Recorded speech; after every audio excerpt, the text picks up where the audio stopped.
Srila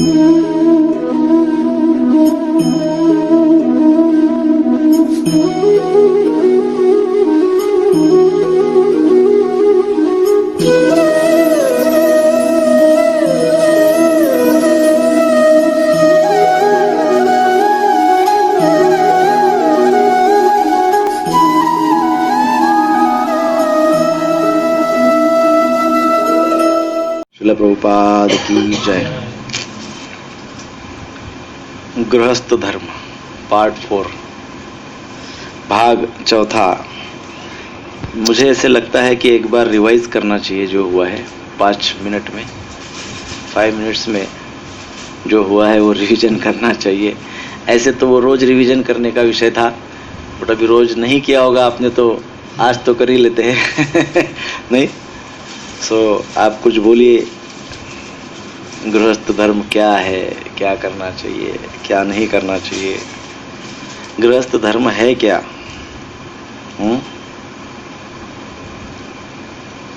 what is गृहस्थ life?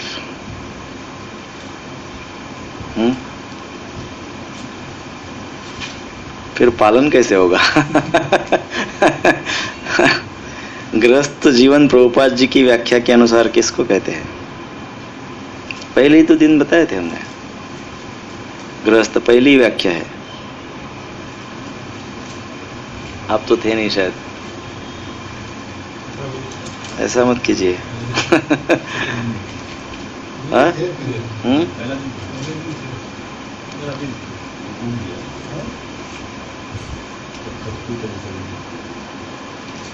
Spiritual understanding means गृहस्थ धर्म, आध्यात्मिकता की प्राप्ति जिस जीवन में है, जिस परिवार में है, समझना चाहिए कि वो गृहस्थ धर्म का पालन कर रहा है।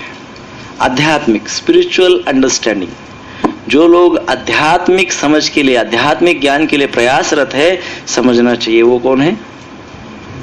हाँ, और दूसरे कौन है फिर? हाँ, उनको क्या कहा जाए? गृह मेदी को। गृह मेदी की क्या व्याख्या है?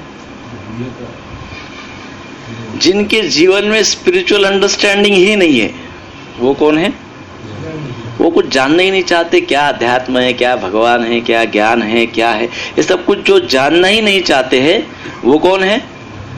गृह मेदी है ना। ऐसी व्याख्या की तरह सिंपल तो व्याख्या है, एकदम आसान शब्दों में बताया है श्रील प्रभुपाद जी ने। उसके पश्चात उसके आगे क्या हुआ था बताइए, कुछ भी जो आपको याद आता है वो सब कुछ बताइए, कुछ भी 3 पार्ट में जो भी कुछ याद आता है कुछ भी बताइए। हाँ, गृहस्थ आश्रम बाकी के 3 आश्रमों की जिम्मेदारी लेता है। और बताइए।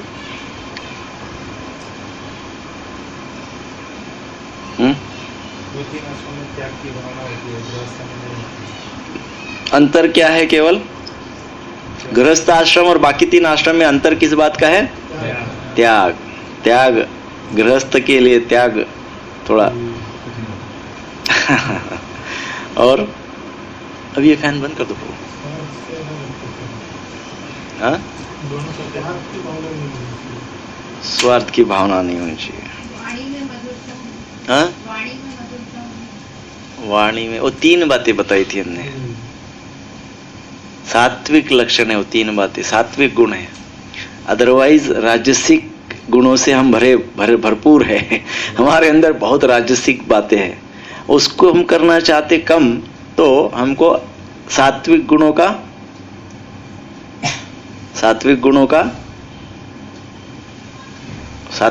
को क्या करना पड़ेगा? सात्विक गुणों का उपयोग करना पड़ेगा। उसको हमारे रोज के जीवन में सात्विक गुणों का उपयोग करना होगा ना। तो सात्विक गुण कौन से है? एक तो मधुर वाणी। हाँ, नहीं, वो 3 बातें जो बताई थी, जो बहुत महत्वपूर्ण बातें हैं, ये 3 बातें यदि हम करते हैं तो हमारे अंदर का रजस कम होते जाएगा। विशेषकर माताजियों के लिए कहा था वो बात। नहीं,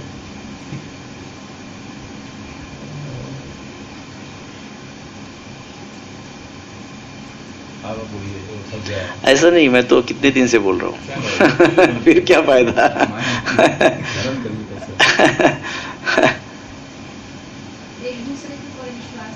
नहीं,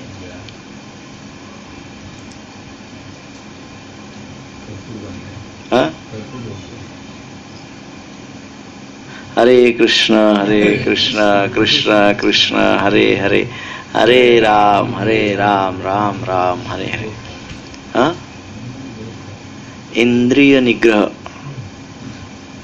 इंद्रियों पे कंट्रोल। दूसरी बात अब याद कीजिए, एक ही बात बची है, मधुरवाणी, इंद्रिय निग्रह, दो हो गए, अभी एक ही तो बची है, बताइए। नहीं नहीं, वो आपने सारे शब्द सुने हैं, वो सब आप बोल रहे हैं एक्चुअली। विश्वास। माता जी बोलेंगे, माता जी को याद होगा। क्वेश्चन ये है कि जो तीन महत्वपूर्ण बातें बताई थी, जो सात्विक गुणों के लक्षण है, वो तीन बातें यदि हम जीवन में करते हैं, गृहस्थ जीवन में, तो उससे सुख, समाधान, शांति प्राप्त होती है। उसमें तीन बातें बताई थी, विशेषकर माताजियों के लिए थी वो। उसमें माताजी ने एक बात बताई, मधुर वाणी, बस, बाकी आगे कोई बढ़ ही नहीं रहे। इंद्रिय निग्रह जो अभी बताया, देखो प्रभु जी को भी पता है, कंट्रोल, इंद्रिय निग्रह। अभी तीसरी बात रह गई, इंद्रिय एक दूसरे का सम्मान, अनुकूल स्वभाव, सहनशीलता, सहनशील, टॉलरेंस, अनुकूलता होना जरूरी है, वो भी एक सात्विक गुण है। पर ये तीन, सहनशीलता होना चाहिए जिसके कारण इंद्रिय निग्रह होता है, और इंद्रिय निग्रह रहेगा और सहनशीलता रहेगी तो वाणी मधुर हो जाएगी। राइट? हरे कृष्णा कृष्णा कृष्णा हरे राम राम हरे हरे। उठाइए फोन, शायद एड्रेस के लिए आ रहा होगा।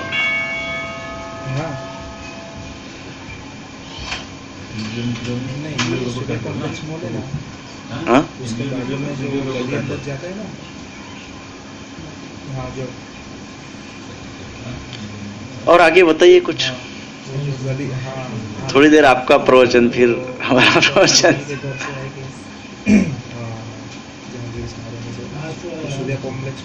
कोई भी कुछ भी बोलिए, जो आपको स्मरण है, anything you can speak, whatever we have discussed before. Action, emotion and intelligence, बताइए उसके लक्षण।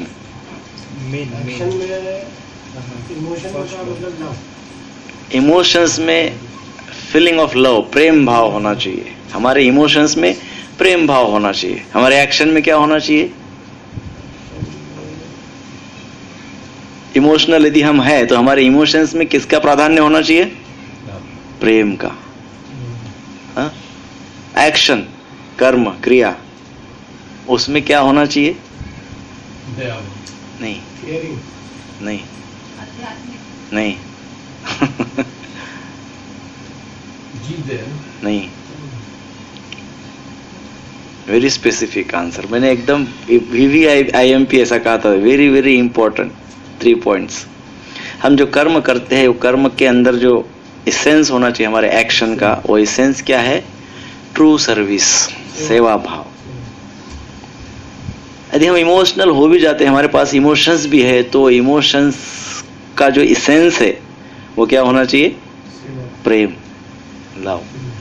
Very important. इंटेलिजेंस का क्या है? इंटेलिजेंस में प्रभु जी जो चीजें मतलब अनुकूल हो उनको अपनाना चाहिए।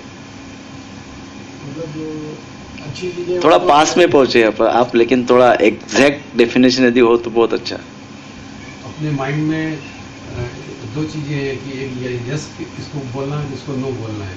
जिनको यस बोलना है उनको ही अपने को लेना है, जिनको नो बोलना है। बिल्कुल, एकदम अभी और एक कदम आगे बढ़ गया आंसर। उसको हमने 2 शब्दों में, 2 बातों को 2 शब्दों में व्याख्या की थी उसकी।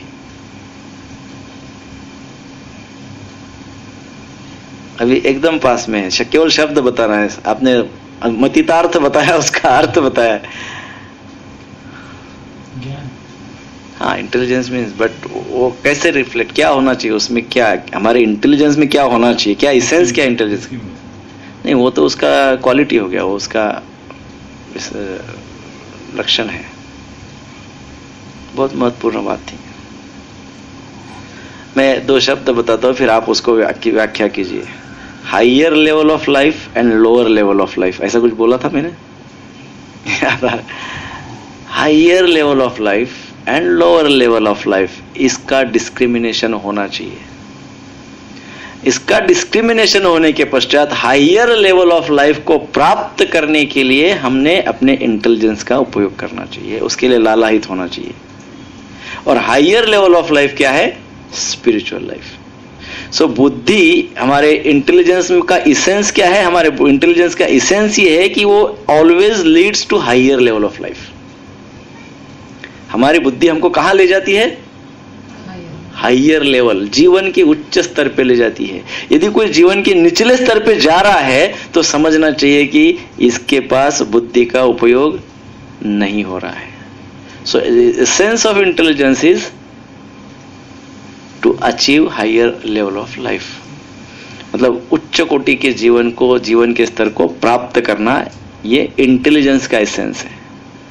सो कर्म, एक्शन, इमोशंस अर्थात माइंड एंड इंटेलिजेंस अर्थात प्लानिंग। तो प्लानिंग ऐसी होनी चाहिए कि जो हमको उच्च कोटि के जीवन के स्तर तक ले जाए। और उच्च कोटि का जीवन स्तर क्या है? हो गया? अरे वो स्पिरिचुअल अंडरस्टैंडिंग, दिव्य ज्ञान की प्राप्ति, जो हम भगवत गीता में सीख रहे हैं। भगवत गीता का 3रा अध्याय शुरू होना बहुत जरूरी है इसके साथ, क्योंकि वो कर्म योग है। सो और बताइए कुछ। कोई आ रहे हैं इसलिए मैं थोड़ा सा एक्सटेंड कर रहा हूं कि उनका मिस नहीं होना चाहिए। अरे 6-7 घंटे का क्लास हुआ है और आपने 6 मिनट में सब बोल दिया। और बताइए, कुछ भी बताइए। चलिए, शादी, लग्न और विवाह का डिफरेंस बताइए। ये तो कोई भी बताएंगे, कितनी बार हुआ है? शादी is agreement, means responsibility, means विवाह, स्पेशल मैरिज। और बताइए कुछ।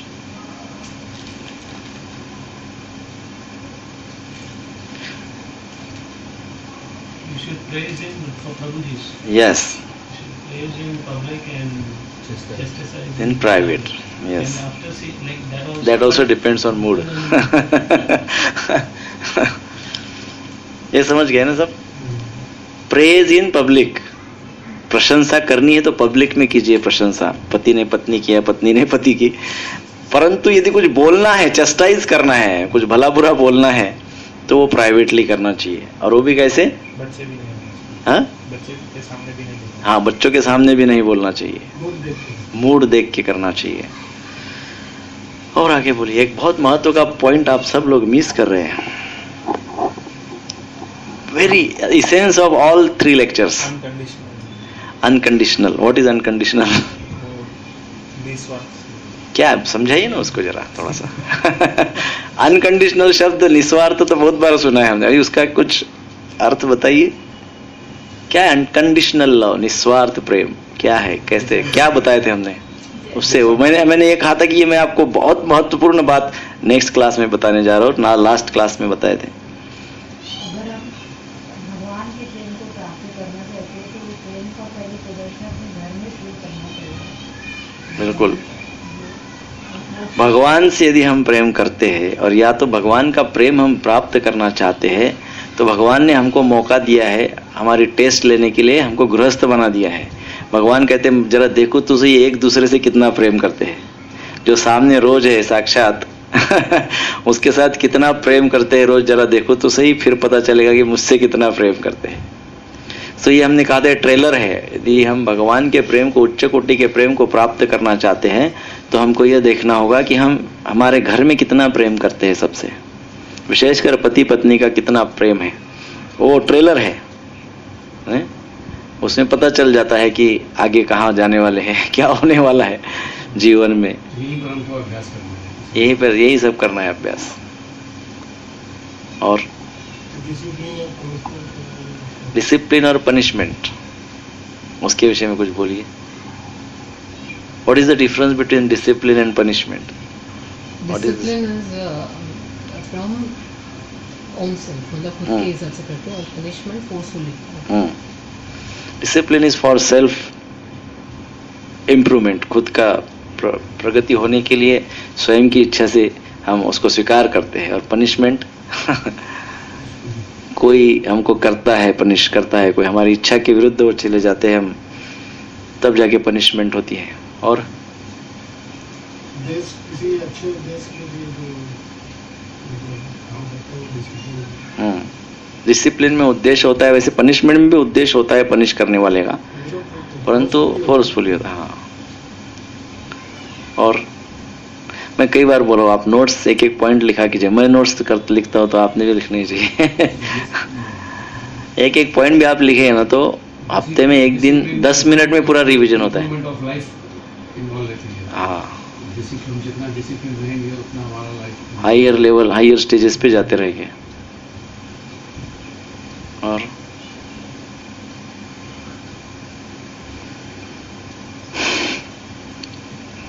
प्रेम का सिम्टम क्या है? Symptom of love, serving. ये पॉइंट्स आप भूल गए। प्रेम का लक्षण क्या है? कोई किसी से प्रेम करता है, कैसे पता चलेगा? पति पत्नी में प्रेम है, कैसे पता चलेगा? केयरिंग, एक दूसरे के प्रति केयर है कि नहीं, केयर करते हैं कि नहीं। कोई भी रिलेशनशिप में प्रेम है, कैसे पता चलेगा? कोई भी रिलेशनशिप में हम केयर करते हैं, उसी से पता चलता है कि प्रेम करते हैं। सो केयरिंग इज वेरी इंपॉर्टेंट, नहीं? सो प्रेम का लक्षण क्या है? केयरिंग। नेक्स्ट पॉइंट क्या है?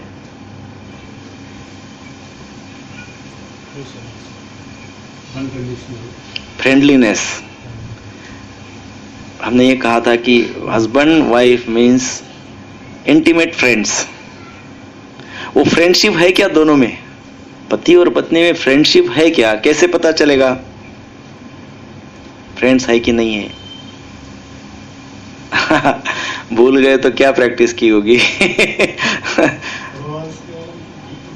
नहीं, हाँ नहीं, नहीं, वो तो आएगा अभी पॉइंट। दोनों में फ्रेंडशिप है, कैसे पता चलेगा?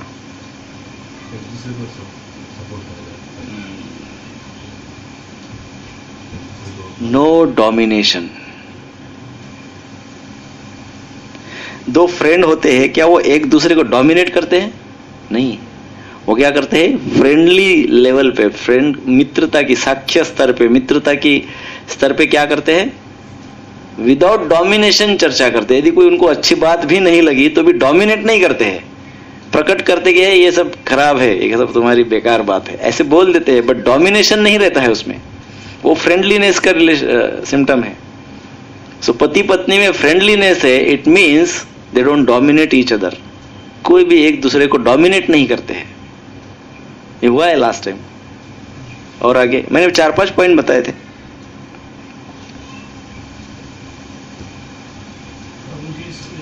सिक्योरिटी, हाँ, सिक्योर फीलिंग, रक्षण सभी प्रकार से। और बस अभी हो गया, बहुत लेट हो गए वो।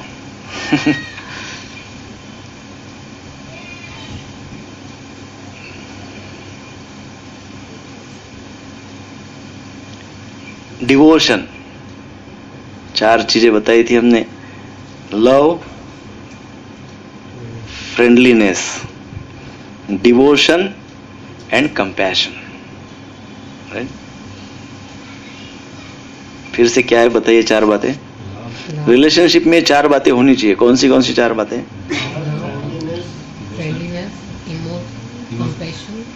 And devotion. अभी डिवोशन का लक्षण क्या है? कैसे पता चलेगा कि डिवोशन है? वो डिवोशन तभी पता चलेगा जब दोनों की रिलेशनशिप में पवित्रता है, सैक्रेडनेस। राइट? पवित्रता है अर्थात दोनों एक दूसरे का आदर करते हैं, प्रेम करते हैं, रिस्पेक्ट करते हैं। सैक्रेडनेस है, पवित्रता है। नहीं, दोनों एक दूसरे के लिए इसेंशियल पार्ट है। सो उसको कहते हैं सैक्रेडनेस। वो कैसे पता चलेगा? यदि डिवोटी है, रियल डिवोशन में है, तो वो सैक्रेडनेस, वो पवित्रता उस संबंध में निश्चित प्रकार से है, निश्चित तौर पे है। सो डिवोशन से पवित्रता आती है। और फिर चौथा पॉइंट क्या है? Compassion. Both are compassionate to each other. उसका सिम्टम क्या है, लक्षण क्या है?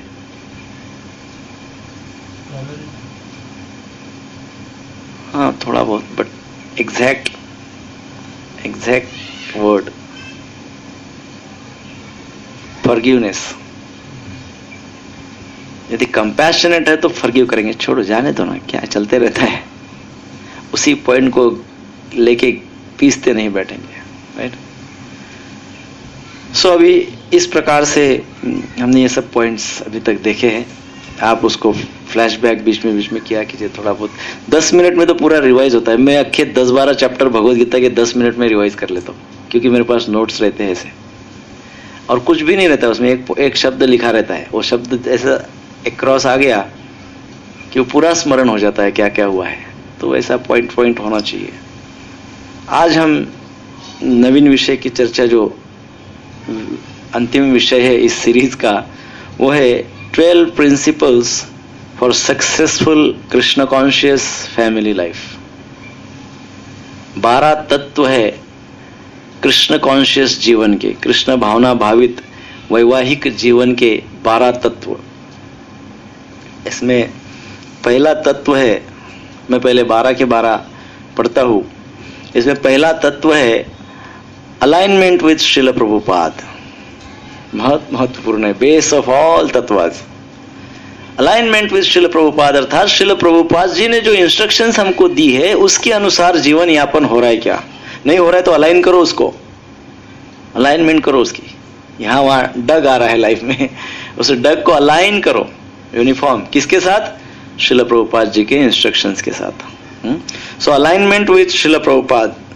नंबर दूसरा तत्व है स्पिरिचुअल ग्रोथ एंड प्रोग्रेस। किस लिए है ये जो 12 तत्व है, किस लिए है? Successful Krishna conscious married life, यशस्वी कृष्ण भावना भावित वैवाहिक जीवन के ये 12 तत्व हैं। पहला है अलाइनमेंट विद श्रील प्रभुपाद, दूसरा है स्पिरिचुअल ग्रोथ एंड प्रोग्रेस, तीसरा है spiritual equality and material difference, अर्थात आध्यात्मिक स्तर पे एक और भौतिक भेद, भौतिक स्तर पे भेद, अर्थात आध्यात्मिक स्तर पे एकता और भौतिक स्तर पे भिन्नता। आध्यात्मिक स्तर पे एकता और भौतिक स्तर पे भिन्नता, ये तीसरा मुद्दा है, तीसरा तत्व है। चौथा तत्व है positive and realistic vision. Positive, उसको हिंदी में क्या कहते हैं? पॉजिटिव, सकारात्मक, सकारात्मक दृष्टिकोण, परंतु कैसा? वास्तविक, व्यवहारिक, रियलिस्टिक, सकारात्मक परंतु वास्तविक दृष्टिकोण, विजन। पांचवा तत्व है म्यूचुअल रिस्पेक्ट एंड एप्रिसिएशन। आपस में आदर करना और प्रशंसा करना, एक दूसरे का आदर करना और प्रशंसा करना, ये पांचवा तत्व है। छठवां तत्व है कमिटमेंट एंड डेडिकेशन। कमिटमेंट को क्या कहते हैं? कमिटमेंट है, कमिटेड है, जवाबदेही है ना, हम जवाबदेही है। एंड कमिटमेंट एंड डेडिकेशन, समर्पण, सरेंडर। कितने सरेंडर्ड है हम? कमिटमेंट कितना है, सरेंडर्ड कितने हैं? ओनली कमिटमेंट ही है और सरेंडर नहीं है तो उसका क्या कुछ लाभ है? वो चीटिंग है। ओनली कमिटमेंट है और सरेंडर कुछ है नहीं, दैट इज चीटिंग, नहीं? तो वो कमिटमेंट को भी कमिटमेंट नहीं कहते हैं। सो सातवां तत्व है open and honest communication. Open अर्थात जिसमें कोई 19-20 नहीं है, एकदम क्लियर है और प्रामाणिक है, हृदय से, ऐसा कम्युनिकेशन आपस में होना चाहिए। आठवां है पर्सनल एंड सोशल रिस्पॉन्सिबिलिटी, दोनों एक दूसरे की जो रिस्पॉन्सिबिलिटी लेते हैं, पर्सनल रिस्पॉन्सिबिलिटी कितनी लेते हैं और सामाजिक स्तर पे कितनी रिस्पॉन्सिबिलिटी लेते हैं, सो दोनों का चर्चा उसमें होगा। इकोनॉमिक डेवलपमेंट एंड प्रॉस्पेरिटी, बहुत महत्वपूर्ण मुद्दा है ये भी। आर्थिक, बहुत बार फैमिली लाइफ में स्ट्रेस आता है क्योंकि इकोनॉमिकल डेवलपमेंट थोड़ा डामाडोल रहता है, तो फैमिली लाइफ में स्ट्रेस आता है। तो यहाँ पे कहा गया है इकोनॉमिक डेवलपमेंट एंड प्रॉस्पेरिटी। 10वां तत्व है फोकस ऑन चिल्ड्रंस वेलफेयर, बच्चों के कल्याण पे ध्यान रखना। बच्चों का कल्याण कैसा हो उसके लिए प्रयासरत रहना, बच्चों का कल्याण। 11वां है फैमिली लव एंड अफेक्शन, संपूर्ण परिवार में किस प्रकार से प्रेम स्थापित होगा। सारे संपूर्ण परिवार में जितने घटक है, जितने रिलेशंस है, वो सारे रिलेशनशिप में किस प्रकार से प्रेम और अफेक्शन होगा, ये 11वां तत्व है। और 12वां तत्व है regulated, balanced and exemplary lifestyle, ये 12वां तत्व है। तो आज हम 5 ही तत्व करेंगे और बचे हुए 7 तत्व हम कल करेंगे। कल क्लास है, कल मैं भूल जाऊंगा इसलिए अभी बताता हूं। कल 10:30 बजे RNA B24 फ्लैट नंबर 34 में 10:30 बजे आगे के 6 पॉइंट्स पे चर्चा होगी। मैसेज आ जाएगा बट नहीं आया तो मैं अभी बता रहा हूं। सो अभी हम इसकी चर्चा करते हैं 12 तत्वों की। उसमें सबसे प्रथम तत्व जो बताया गया है, वो प्रथम तत्व है अलाइन विद श्रील प्रभुपाद। ये जो 12 तत्व है, ये 12 तत्व भगवान श्री कृष्ण को हमारे वैवाहिक जीवन के केंद्र स्थान में रखते हैं। ये 12 तत्वों का उद्देश्य क्या है, ये 12 तत्व क्या करते हैं एग्जैक्टली? ये 12 तत्व भगवान श्री कृष्ण को हमारे वैवाहिक सांसारिक जीवन के केंद्र स्थान में रख देते हैं। अर्थात हमारा जीवन जो जीवन रिवॉल्व होता है वो भगवान कृष्ण के इर्द गिर्द ही रिवॉल्व होता है, यदि हम इस प्रकार से जीवन यापन करते हैं तो। ये तत्व का प्रमुख उद्देश्य है। और ये जो तत्व है वे आदर्श तत्वों का केवल मार्गदर्शन ही नहीं करते हैं। ऐसा नहीं है कि ये केवल आदर्श तत्व है, बहुत आइडियल प्रिंसिपल से, बहुत आदर्श तत्व है, बस इनको बता दो और हम सब पढ़ लेंगे और हो गया हरे कृष्णा। वैसा नहीं है। ये केवल आदर्शवाद नहीं बताते हमको, बल्कि क्या करते हैं, वे वास्तविक जीवन में यदि हम इसको उतारते हैं तो वास्तविक जीवन में भी हमको उस प्रकार का अनुभव करवाते हैं, हमको रियलाइजेशन हो सकते हैं। हम जो कह रहे हैं उस बात का हमको रियलाइजेशन ये तत्व करवा सकते हैं।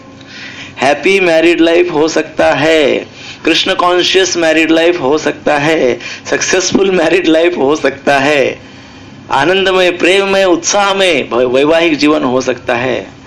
ये हम अनुभव कर सकते हैं और ये कार्य ये 12 तत्व करते हैं, जिसकी कोई कैप्सूल अभी तक बनी नहीं है, जिसका कोई इलाज अभी तक बना नहीं, जिसकी कोई औषधि अभी तक बनी नहीं है।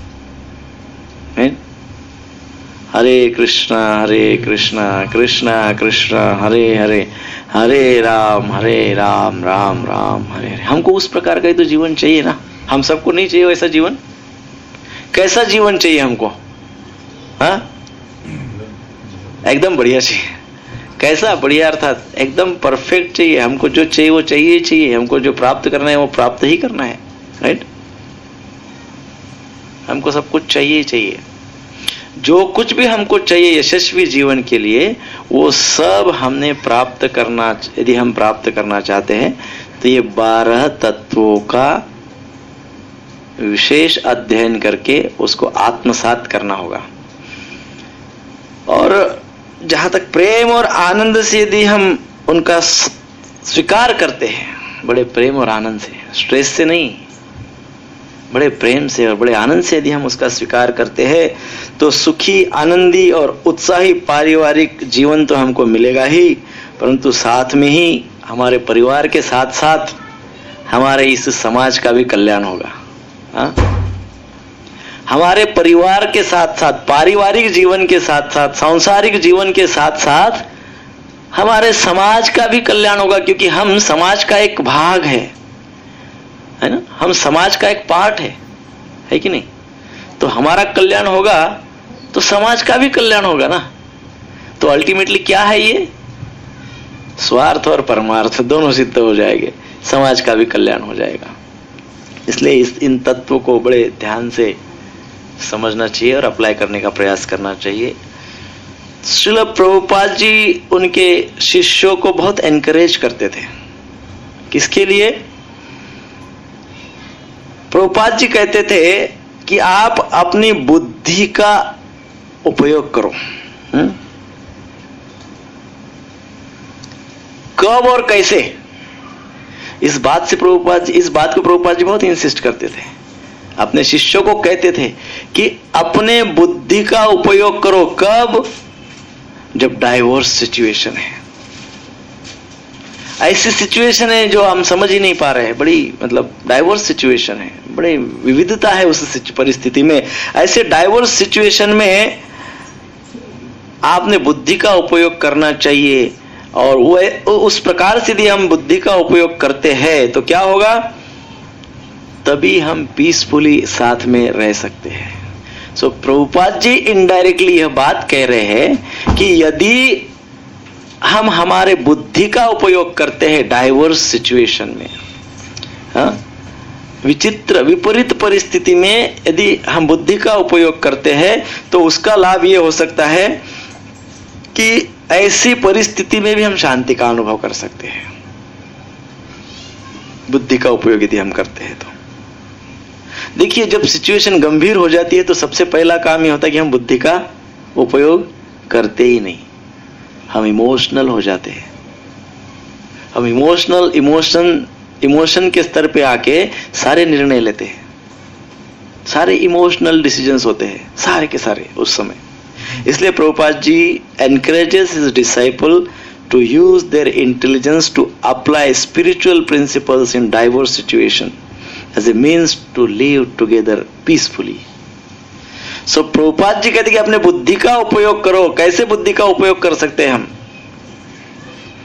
विपरीत परिस्थिति में भी पीसफुली, शांति से रहने के लिए। मान लो घर में बहुत तूफान आया, भूकंप हो रहे, बड़े बड़े धरनीकंप हो रहे, बड़ी भयंकर परिस्थिति आ रही है, भयंकर चल रहा है, वाद विवाद, debates and fightings and everything. अब प्रभुपाद जी के साथ अलाइन होना अर्थात क्या करना, ऐसी सिचुएशन में क्या करना? बताइए। तो प्रभुपाद जी कह रहे क्या इंस्ट्रक्शंस, अर्थात क्या बात कह रहे प्रभुपाद जी इसमें?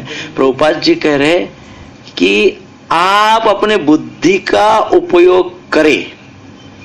किस में करें बुद्धि का उपयोग? ये स्पिरिचुअल प्रिंसिपल अप्लाई करने में। मान लो ऐसी सिचुएशन घर में आ गई कि जहां दंगा हो गया, दंगा हो रहा है, तो अब अभी तुरंत अपने बुद्धि का उपयोग कीजिए। कैसे करेंगे बुद्धि का उपयोग?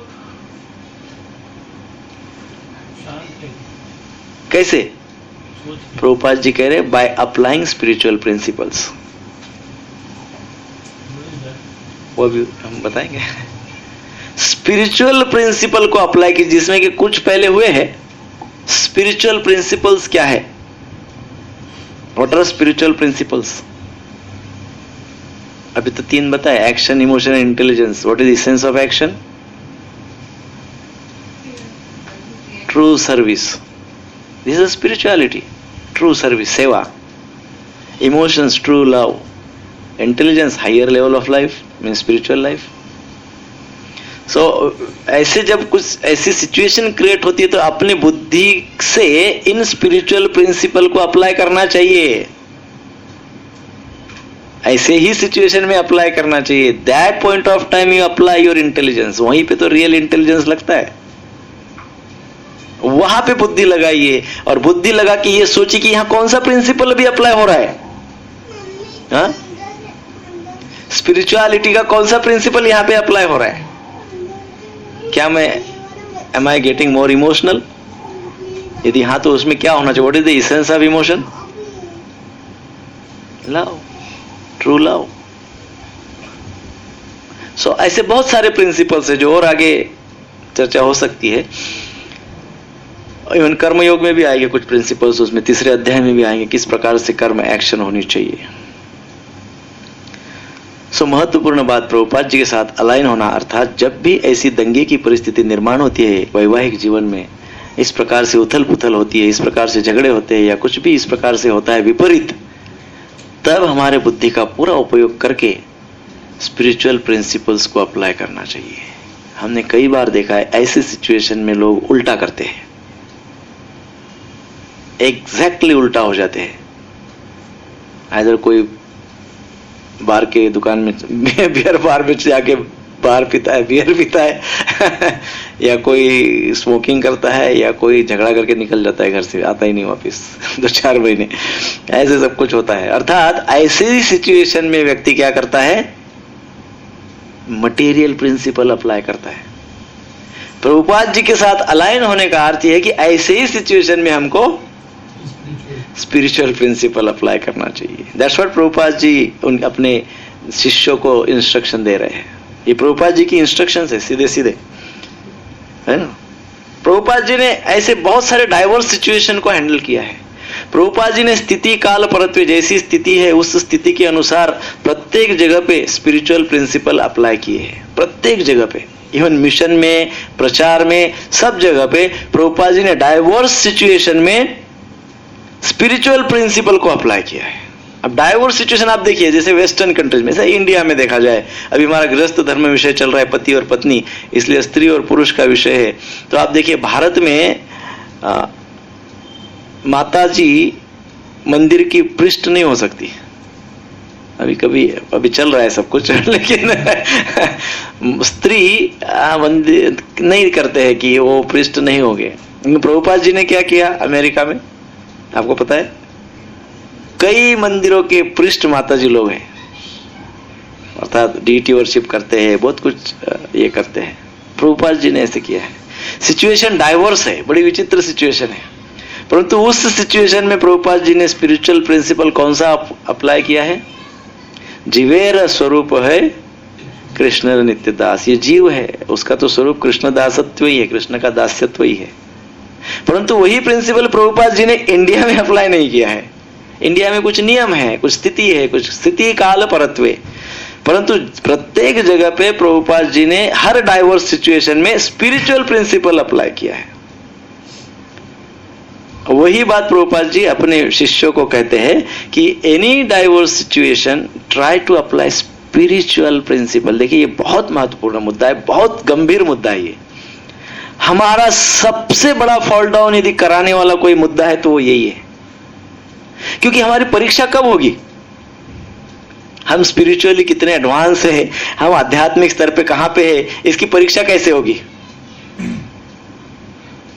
हाँ, जब हमारे सामने विपरीत स्थिति उत्पन्न हो जाएगी, सब प्रतिकूल परिस्थिति उत्पन्न हो जाएगी, सब उथल पुथल रहेगा, ऐसी स्थिति जब हमारे सामने आएगी तभी तो हमारे स्पिरिचुअलिटी की परीक्षा समझी जाएगी, राइट। और उसी समय हम क्या करेंगे,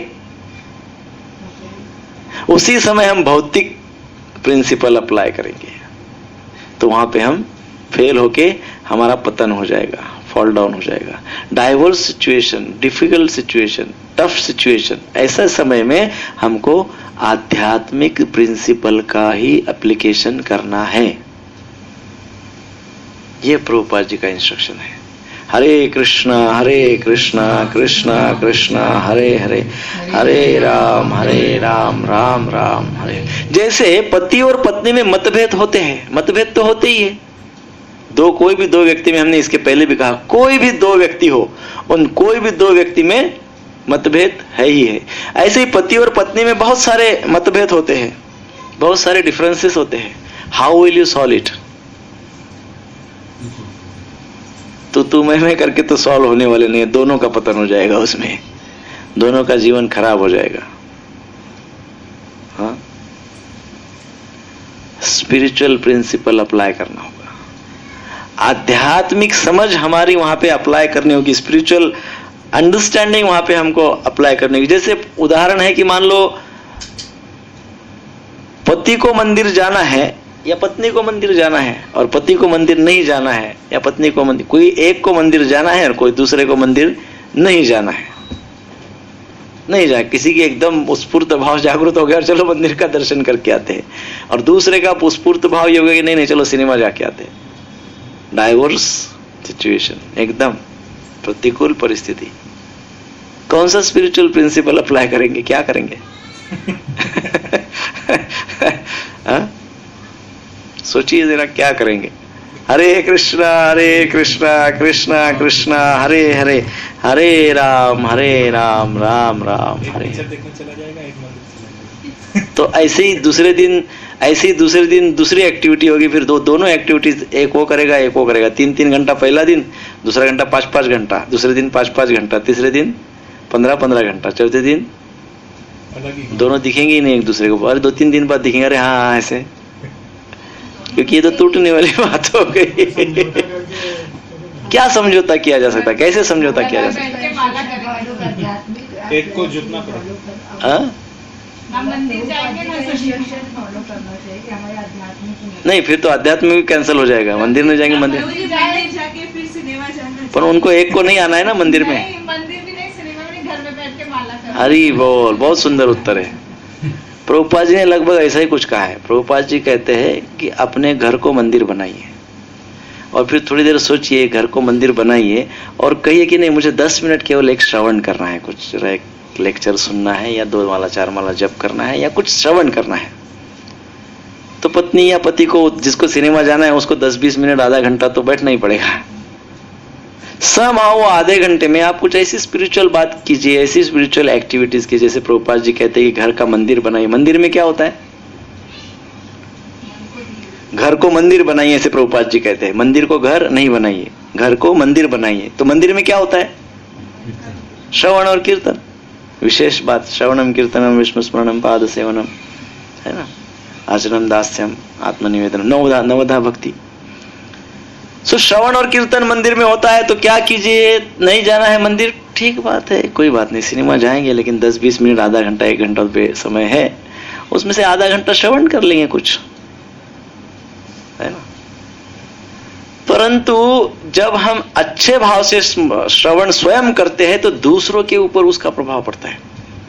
यदि पति या पत्नी बहुत ही इंटेंस भाव से वो आधा पौना घंटा श्रवण करते हैं, जिनको सिनेमा नहीं जाना है, वो यदि इंटेंस भाव से श्रवण करते हैं और दूसरा पार्टनर जस्ट देख रहे हैं, ये बहुत तीव्र भाव से श्रवण कर रहे हैं। प्रसाद आ गया शायद।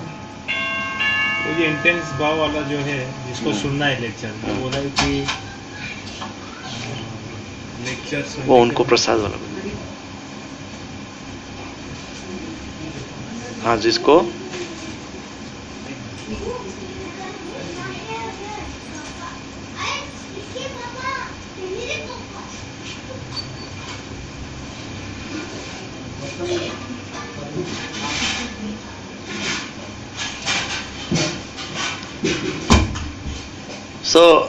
जिसको तीव्र भाव से श्रवण करना है वो तीव्र भाव से अपना श्रवण करे। परंतु यदि वो फैनेटिक हो जाए, ये तो पाप है, तुम तो पापी हो गया शुरू द्वंद्व, तुम तो पापी हो, तुमको तो अक्ल नहीं है, तुमको तो बुद्धि नहीं है, तुम तो सिनेमा ही देखते रहते हो या रहती हो, और ये सब शुरू हो जाएगा। तो इसके लिए मनाही की गई है, इस बात के लिए मनाही की गई है। उसमें स्पिरिचुअल प्रिंसिपल क्या अप्लाई करने के लिए कहा गया है? प्रभुपाद जी के अनुसार यदि घर को आप मंदिर बनाएंगे तो कभी कभी ऐसी आइडियाज आएगी जो विपरीत होगी, जो गलत होगी, जो दूसरी होगी, परंतु वो आइडियाज को आप स्पिरिचुअल तत्व से, आध्यात्मिक तत्व से थोड़ा सा स्पिरिचुअलाइज कर सकते हो। जैसे सिनेमा जाने की यदि आइडिया भी है किसी की, एक पार्टनर की, तो दूसरा पार्टनर जब आध्यात्मिक तत्व करता है तो उससे क्या हो जाता है, वो सिनेमा जाने वाले के ऊपर भी 10% क्यों ना हो, थोड़ा आध्यात्मिक प्रभाव पड़ जाता है कि चलो आते आते एक माला कर ली उनके साथ, उनके लिए कर ली, भगवान के लिए नहीं उनके लिए क्यों ना की हो, एक माला कर ली है। या 5 मिनट कुछ कान में गया है, राइट? तो उसके कारण क्या होगा? उसके कारण जब हम श्रवण करते हैं किसी भी विषय के प्रति, जैसे आप अमिताभ बच्चन को मान लो पता चला बाजू के फ्लैट में अमिताभ बच्चन आए हैं, तो क्या करेंगे? या कोई अभी जो कोई भी फलाने ठिकाने खान वान है वो सब आ गए समझो वहां पे बाजू के फ्लैट में, क्या करेंगे? सब अभी क्लास छोड़ के भाग जाएंगे, चलो एक बार देख तो लेवे हाँ, एक बार देख तो लेवे उनको। ऐसा क्यों करेंगे आप? क्यों उनके पीछे भागेंगे? वो गए प्रभु, क्यों उनके पीछे आप भागेंगे? हाँ? प्रभाव ज्यादा है। कैसे? आपको कैसे पता चला? टीवी देखते हैं। हाँ, उनके बारे में सुन रखा है आपने, बहुत श्रवण किया है, उनके विषय में इतना जबरदस्त श्रवण कर चुके हैं कि अभी उनके विषय में इतनी भी बात आपको पता चल जाए तो आप उनका कुंडली खोल देंगे कि हाँ वो फलाने ऐसे, वो ठिकाने ऐसे, क्योंकि बहुत श्रवण करके रखा है उसमें। ऐसे इनडायरेक्ट श्रवण आप दूसरे पार्टनर को जिनकी इच्छा नहीं है उनको करवा सकते हो। इनडायरेक्ट श्रवण धीरे धीरे 5-5 minute, 7-7 minute, 2-2 minute, 1-1 minute, 10-10 minute, है ना? उसके लिए घर को मंदिर बनाना होगा, तो उसका प्रभाव उनके ऊपर पड़ेगा। सो इसलिए मतभेद को दूर करना होगा। नहीं, वो प्रसाद का बोलना अभी बाद में कीजिए, अभी बंद ही रखिए उसको सब। और अभी ऐसे कैसे ही रख दीजिए, अभी 8:30 9 बजे 9:30 बजे प्रसाद लेंगे 8:30 तो बज गया लगता है। और अभी एक ही पॉइंट चल रहा है, हरे कृष्णा कृष्णा कृष्णा हरे हरे, हरे राम राम राम हरे हरे। सो हमारा ये पॉइंट प्रभुपाद जी जो बोल रहे हैं उसका उद्देश्य इतना ही है, सिंपल, कि argument is a part of life, right? है कि नहीं प्रभु जी? सब मानते हैं इस बात को? Argument is a part of life. किसका कुछ कहना है इस बात पे? कोई ये कहेगा कि नहीं ऐसा थोड़ी है, ऐसा नहीं है सब अनुभवी है, दिग्गज है सब इसमें तो सभी, हाँ, कोई पीछे नहीं है, सब एकदम दिग्गज है आर्गुमेंट्स में। Argument is a part of life but not cruelty, क्रूरता। आर्गुमेंट जीवन का भाग है, रोज का लाइफस्टाइल है, आर्गुमेंट करना है लाइफस्टाइल है। आर्गुमेंट में क्रूएल होना, क्रूर होना, ये जीवन का पार्ट नहीं है, ये आसुरी प्रवृत्ति है। और arguments arguments arguments arguments arguments arguments arguments, इतना जब ये बढ़ता है तब व्यक्ति क्रूएल होता है। वन पॉइंट ऑफ टाइम एक ऐसी स्थिति उत्पन्न होती है कि वो व्यक्ति क्या होता है? क्रूर बनता है, क्रूर। इसलिए गृहस्थ जीवन में, विशेषकर स्पिरिचुअल लाइफस्टाइल में, इस बात का ध्यान रखा जाए कि आर्गुमेंट्स ना हो। आर्गुमेंट्स जितने आप आर्गुमेंट्स करेंगे, आर्गुमेंट्स की आदत सी लग जाएगी, कोई बात बिना आर्गुमेंट्स के डाइजेस्ट ही नहीं होगी। कोई भी छोटी सी छोटी थर्ड क्लास 2 पैसे की बात क्यों ना हो, लेकिन उसके भी ऊपर आर्गुमेंट होगी। इतनी जब हमारी लाइफस्टाइल इस प्रकार से हो जाएगी तो वन पॉइंट ऑफ टाइम हम एक दूसरे के प्रति क्रूर हो जाएंगे, क्रुद्ध हो जाएंगे, क्रूरता बढ़ेगी एक दूसरे के प्रति। प्रेम तो बहुत दूर की बात है। इसलिए हमने जो उदाहरण बताया कि एक को सिनेमा जाना है और एक को मंदिर में जाना है, तो वो मंदिर में जाने वाले क्या कर सकते हैं? घर को मंदिर बना सकते हैं और सिनेमा जाने के पहले 10 मिनट, आधा घंटा, 20 मिनट, 5 मिनट कुछ श्रवण कर सकते हैं। श्रवण करते करते जैसे आपको अमिताभ बच्चन अभी अट्रैक्ट करते हैं, अमिताभ बच्चन बाजू में है तो सब भाग जाएंगे, उसी प्रकार से, क्यों? क्योंकि उसके विषय में श्रवण करके रखा है। उसी प्रकार से जब भगवान के विषय में थोड़ा थोड़ा 1-1 मिनट भी किसी ने श्रवण किया हो ना, 1-1 मिनट भी भगवान के विषय में श्रवण किया हो, तो भी उस व्यक्ति के हृदय में परिवर्तन का चांस है, अवसर है। वो व्यक्ति क्रूर नहीं होगा, भले ही वो सिनेमा जाने के लिए उसको लालायित क्यों न हो, परंतु उसके अंदर क्रूरता नहीं आएगी, क्योंकि 1-1 मिनट, 2-2 मिनट श्रवण किया है भगवान के विषय में। भगवान के विषय में श्रवण किया है तो भगवान को प्राप्त करने की या भगवान की कृपा को प्राप्त करने के लिए वो लालायित रहेगा। जो भगवान के विषय में श्रवण करेगा वो भगवान की कृपा के लिए लालायित रहेगा, जो भगवान के विषय में श्रवण नहीं करेगा वो भगवान की कृपा के लिए एकदम उदासीन रहेगा, उसको कोई फर्क नहीं होगा, क्योंकि उसने श्रवण नहीं किया है। सो हमारा काम यह है कि जो सिनेमा जाना चाहता है घर का एक पार्टनर, उसको क्या कीजिए, रोज श्रवण करवाइए। श्रवण केवल मंदिर में होता है, इसलिए घर को मंदिर में बनाइए, मंदिर में परिवर्तित कीजिए, ताकि उस व्यक्ति को रोज थोड़ा थोड़ा आप श्रवण करवा सकते हैं। हरे कृष्ण कृष्ण कृष्ण हरे हरे, हरे राम राम राम हरे हरे। और इस प्रकार से यदि हम देखें, अर्थात जो मैरिड कपल, जो पति पत्नी है, वो एक दूसरे को किस भाव से देखे, एक दूसरे को वो अपने अलाइज, यानी क्या कहते हैं उसको, सहायक, अलाइज को क्या कहते हैं हिंदी में, अलाइज होते हैं ना, 10-12 अलाइज है, देयर आर अलाइज, अलायंस, गठबंधन। सो वो अपने अलाइज के रूप में देखे, ना कि एडवर्सरीज के रूप में, ना कि दुश्मन के रूप में देखे, ना कि विरोधी के रूप में देखे, अपने सहयोगी के रूप में देखे, विरोधी के रूप में न देखे। और ये कब होगा, इस प्रकार से आप जब रोज थोड़ा थोड़ा श्रवण खुद भी करेंगे और उनको भी श्रवण करवाएंगे रोज, तो वो क्या होगा, अलाइज हो जाएंगे, सहकारी हो जाएंगे, सहयोगी हो जाएंगे, विरोधी नहीं हो जाएंगे। हर चीज आप एक बात बोलेंगे तो एवरी टाइम विरोध नहीं होगा, क्योंकि श्रवण होगा। श्रवण नहीं होने से सब कुछ अनर्थ हो जाते हैं। सो इस बात पे बहुत आवश्यक ध्यान देना है कि श्रवण करे, प्रभुपाद जी के इंस्ट्रक्शन को श्रवण करे, भगवान के विषय में श्रवण करे, स्पिरिचुअलिटी के विषय में श्रवण करे, है ना, ये बेसिक क्वालिटी है।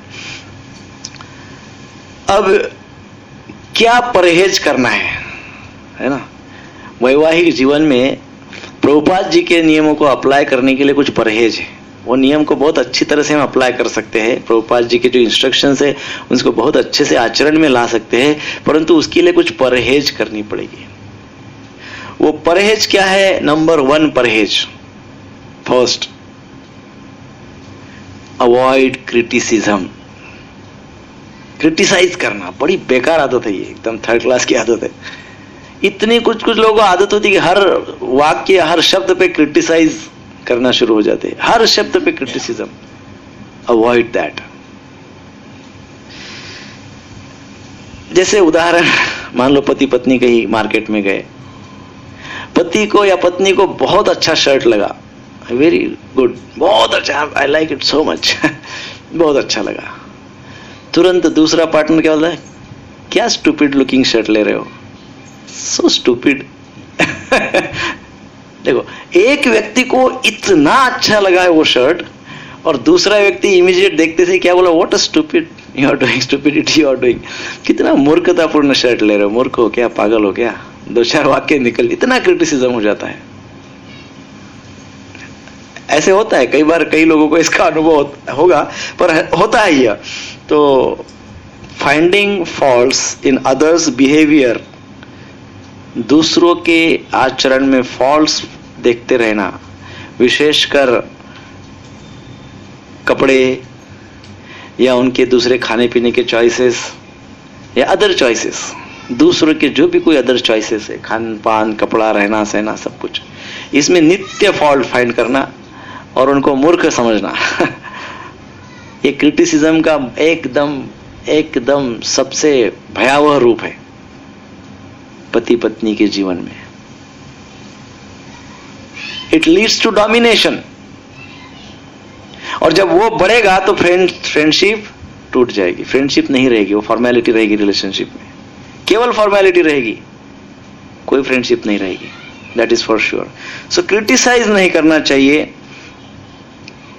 तो क्या करें फिर, इसका इलाज क्या है? किसी को तो वो आदत ब्लड में आ गई है, तो फिर अब क्रिटिसाइज करने की आदत ही लग गई, तो फिर क्या करें? ऐसा होता है, बहुत लोग क्रिटिसाइज किए बिना जमता ही नहीं है, कैसा भूख ही नहीं लगती है। थोड़ा सा 2-4 क्रिटिसिज्म के सेंटेंस डालो तो अच्छा डाइजेस्ट हो जाता है, पेट में भी जो खाया पिया उसका ब्लड बन जाता है। तो क्या करें? सामने वाले पार्टनर को भी आदत पड़ गई रहती ना, वो सुनने की आदत पर डाल देता है, वो सामने वाला सुनने की आदत डाल देता है, और क्रिटिसाइज करने वाला क्रिटिसिज्म की आदत डाल देता है। एक दिन क्या होता है पता है, इरिटेशन की हाइट हो जाती है। नहीं, ब्लास्ट नहीं होता है। इरिटेशन की हाइट होने पे एक जो सुनते आ रहा है ना, वो अपने आप को स्टोन वॉल बना देता है। कुछ भी बोलो, पागल है। उसमें उसका रिजल्ट क्या होता है? उसका रिजल्ट ये होता है कि जो क्रिटिसाइज करने वाला है कुछ समय के पश्चात उसके मन की एक भी बात नहीं होती है। फिर आगे क्या होता है उसके आगे चर्चा है। उसके मन की एक भी बात नहीं होती है। फिर जो व्यक्ति क्रिटिसिज्म को सहन कर रहा है वो भी डाइवर्ट हो जाता है। ये सब होता है। और इसका बेसिक मूल क्या है? क्रिटिसिज्म। ये बहुत आसान बात नहीं है। हम चाहते तो बहुत हैप्पी मैरिड लाइफ, बट होता इसलिए नहीं है कि क्योंकि ये पार्ट बहुत बड़ा पार्ट है हमारे मैरिड लाइफ में। बहुत डेंजरस पार्ट है मैरिड लाइफ का, क्रिटिसिज्म। सो यदि हम कुछ तत्वों को अप्लाई करें, स्पिरिचुअल प्रिंसिपल्स, बहुत डिफिकल्ट है, धीरे धीरे करना होगा, एक एक करना होगा। जैसे नेक्टर ऑफ इंस्ट्रक्शन में भी कहा गया है, चौथे श्लोक में क्या कहा गया है? प्रसाद दो, प्रसाद खाओ, है?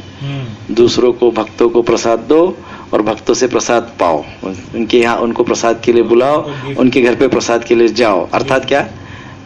पत्नी को कुछ अच्छा सा बना के खिलाओ, या उनको भी कुछ अच्छा बनाने के लिए कहो और खाओ। प्रसाद, कुछ गिफ्ट दो, कुछ गिफ्ट लाके दो, अच्छा उनको जो अच्छा लगता है। ये नेक्टर ऑफ इंस्ट्रक्शन में बोला है, spiritual principle, how exchange between devotees, भक्तों के बीच में का एक्सचेंज, उससे प्रेम बढ़ता है, ऐसे कहा गया है। Exchange of gifts, exchange of और व्हाट, बहुत महत्वपूर्ण बात है। तीसरा पॉइंट क्या बताया गया है? 6 बातें हैं। प्रसाद खिलाओ, खाओ, गिफ्ट दो, गिफ्ट लो भी, और नहीं फिर जब देते जाओगे तो एक दिन भाव ये आएगा कि मुझे भी कुछ देना चाहिए, ऐसा आ जाता है।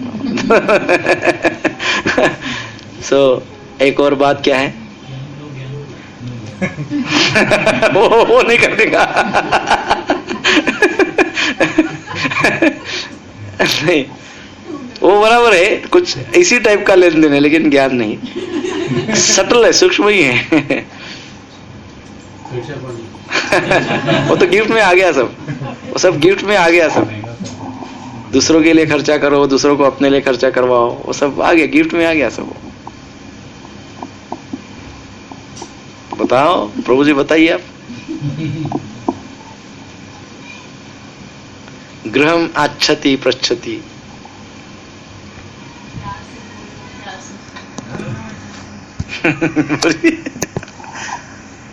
नेक्टर ऑफ इंस्ट्रक्शन श्लोक संख्या 4, गूगल में जाके मत देखिए। अपने आंतरिक भाव को प्रकट करो और उनके आंतरिक भाव को सुनो। अपना दुख बताओ, अपने अंदर का दुख बताओ और उनके अंदर के दुख को सुनो। 6 एक्सचेंजेस। हाँ, अपने अंदर की बात, अंदर जो आपको सल हो रहा है, अपने आपको डिस्टर्ब हो रहा है, मूड देख के उनको बोलो, और कभी उनका मूड देख के उनसे सुनो भी कि मूड अच्छा है तो पूछो भी कि भाई आपके अंदर कुछ गड़बड़ लग रही है, कुछ उदासीनता है, क्या बात है। बट हमारा तो स्वभाव क्या है, मूड वूड क्या देखने का है?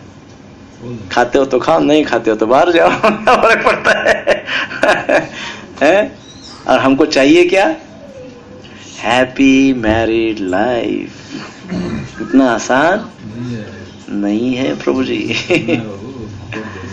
नहीं है इतना आसान, सब करना पड़ेगा। ये सब करना होगा, ये सब कुछ करना होगा, नहीं तो ये केवल धरा का धरा रह जाएगा और एक दिन हम 60, 70, 80 साल के हो जाएंगे और उस समय सर माथा अपने पत्थर पे पटकने के सिवा कोई इलाज नहीं रहेगा, क्योंकि ये सारी बातें आपके आगे की जनरेशन में आएगी। और जब वो इस प्रकार से रहेंगे तो आपका हृदय चूर चूर होता जाएगा, हृदय के टुकड़े टुकड़े होते जाएंगे, क्योंकि वो यही सीखे हैं, तो वो वैसे ही रहेंगे। और जब वैसे वो रहेंगे तब हमको ज्यादा प्रताड़ना होगी, क्योंकि वहां इमोशंस लगे हुए हैं। वो वैसे क्यों सीखे? हमसे ही सीखे। हमने ये प्रिंसिपल को कभी समझा नहीं है, समझा भी होगा तो अप्लाई किया नहीं है।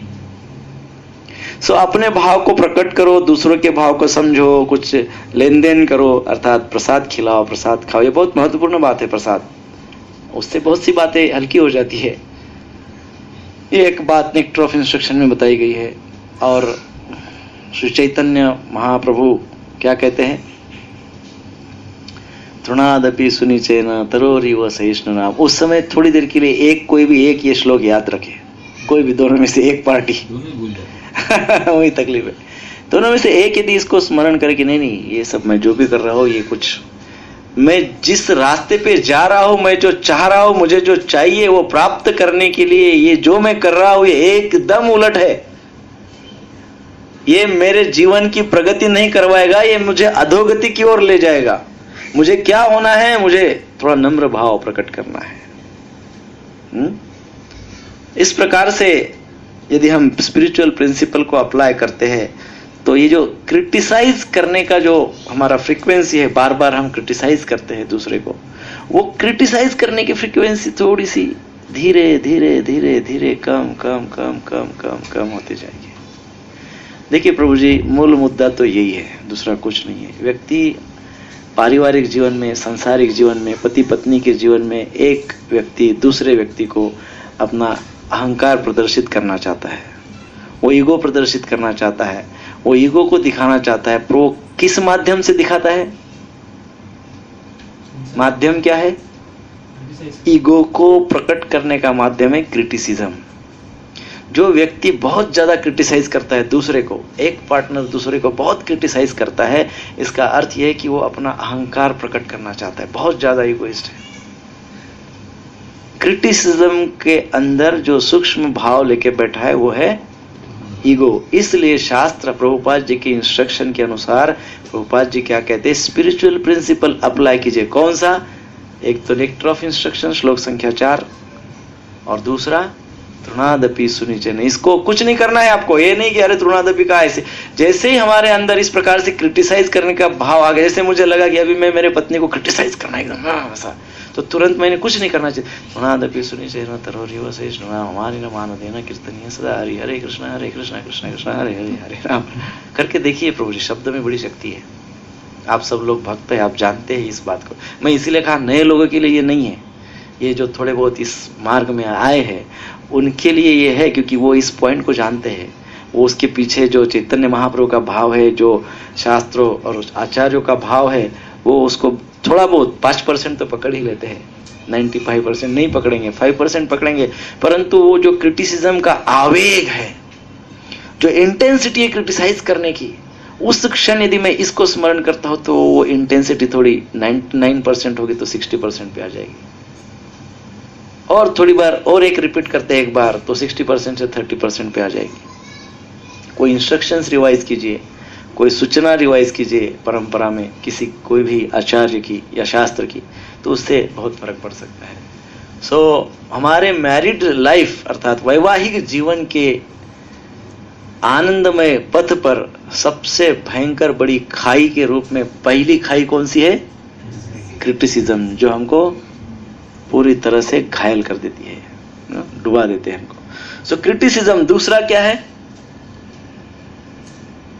दूसरा है कंटेम्प्ट। कंटेम्प्ट, कंटेम्प्ट को क्या कहते हैं हिंदी में? इंसल्टिंग थोड़ा बहुत, मतलब कंटेम्प्ट, अनिरादर, अनादर करना। कोर्ट ऑफ कंटेम्प्ट कर, कोर्ट का अनादर किया, ऐसे कहते हैं ना, अनादर करना, कोई आदर नहीं करना है। The common thing in this is you are so disgusting इतने गंदे हो ना आप। ये वाक्य हमारे जीवन, वैवाहिक जीवन में कितनी बार आया होगा? आप जरा थोड़ा सा फ्लैशबैक जाइए। कितनी बार ये वाक्य आया हुआ है एक दूसरे के लिए, सो डिस्गस्टिंग। इंग्लिश में तो जरा सोफिस्टिकेटेड लगता है, सो डिस्गस्टिंग ऐसे बोलते हैं। कंटेम्प्ट, दूसरों के प्रति अनादर। और थोड़ा उसका सौम्य पार्ट यदि देखा जाए तो कहते बड़े मोटे हो गए हो, बड़ी पतले हो गए हो, बड़े बेकार दिख रहे हो, कैसे बाल हो गए हैं, हाँ, क्या खाते बैठते हो, ये सब ऑल कंटेम्प्ट्स, ऑल कंटेम्प्ट्स, अनादर। कोई भी दो व्यक्ति एक जैसे नहीं, हम पहले दिन से बोल रहे हैं। इसलिए किसी की भी कोई भी बात पे इस प्रकार से कमेंट करना, हमने कहा था कि किस प्रकार से कमियों को दुरुस्त करना है, किस प्रकार से करना है कमियों को दुरुस्त। हमारे अंदर कुछ कमियां हैं, किस प्रकार से दुरुस्त करना है। एक पार्टनर के अंदर कुछ कमी है, दूसरे पार्टनर को लग रहा है कुछ कम है, कैसे दुरुस्त करेंगे उसको? इस प्रकार से कंटेम्प्ट करके, so disgusting, so bad, what are you doing, ऐसे कैसे करेंगे? अभी तो बोले, बोलिए। प्राइवेटली बात करें। हाँ, Seeing the mood. Praise in public, chastise in private, वो भी मूड देख के। गलती लग रही है, गलत बात है, डेफिनेटली एक व्यक्ति को पता चला है कुछ गलत हो रहा है तो उसने बिल्कुल उजागर करना चाहिए, परंतु उसका तरीका होता है। तरीका क्या होता है? Privately, not even in front of childrens, बच्चों के सामने भी नहीं, मूड देख के वो बात करनी चाहिए।